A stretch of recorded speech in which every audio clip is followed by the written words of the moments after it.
গড়িয়া, এটা আমতায়। বিজেপি রাজ্যের 9টা প্রান্ত থেকে 9টা পরিবর্তন যাত্রার প্রস্তুতি নিয়েছে। গতকাল কিছু হয়েছে, আজ কিছু হচ্ছে। আর যেমন রাজনাথ সিং আসছেন হাওড়ার আমতাতে, তেমনি দক্ষিণ 24 পরগনায় অমিত শাহ আজকে তার হাত দিয়ে এখানে পরিবর্তন যাত্রার সূচনা হবে।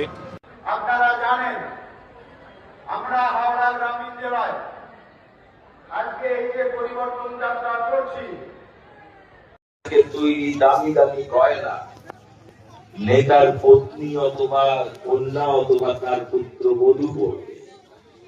আপনি পাড়ার কলে জল আনতে যাবেন, মোদিজি আপনার ঘরে কৃষকের পাশে, অত্যাচারিতর পাশে যখন দাঁড়িয়েছিল, তখন মানুষ মনে করেছিল এই নেত্রী আমাদের মুক্তিদাতা হবে, বাংলার উন্নয়ন করবে। কিছু দাঁড়িয়ে দিয়ে কলকারখানা, বৃহৎ শিল্প সবকিছু দাঁড়িয়ে দিয়ে, চট শিল্প দাঁড়িয়ে দিয়ে, আর মানুষ